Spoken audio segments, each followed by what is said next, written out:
Andy Rooney of 60 Minutes has spent more time in the past week reading and thinking about David Letterman and Ted Koppel than most people spend watching them. The papers have been full of it this week. David Letterman may leave CBS and replace Ted Koppel and Nightline at ABC. ABC is worried because surveys show that while about as many people watch Koppel as watch Letterman, Letterman's audience is younger, and that's what advertisers want. We're sympathetic because surveys show that young people don't watch 60 Minutes either. I've taken my own unofficial survey.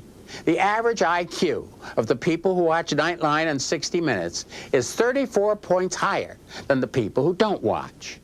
My survey also indicates that the people who watch David Letterman and Jay Leno stay up 2 hours and 9 minutes later than people who go to bed at a reasonable hour.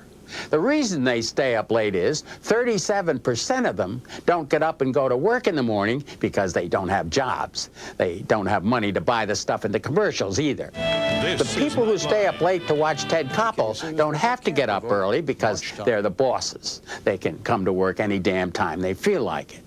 David Letterman's show is on at 11:30, but he tapes it at 5:30 in the afternoon.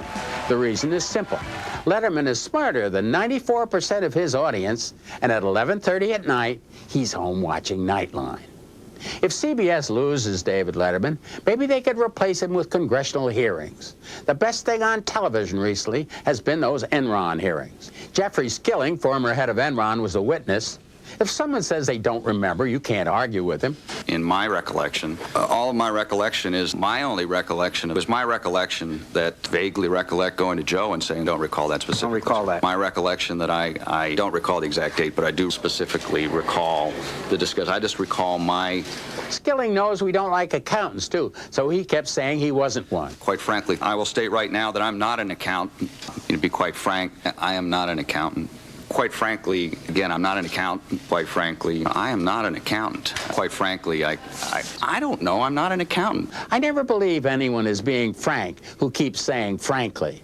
Skilling may be innocent, but it seems wrong that a shoplifter who steals a $10 scarf can go to prison when the president of a bank can steal $10 million with a bookkeeping trick and never get locked up. And one last statistic in my survey, the average age of prisoners in the United States is 33, so they don't watch 60 Minutes either. Andy Rooney. Of course, the most intelligent audience of all is watching right now. So, Dave, wake up.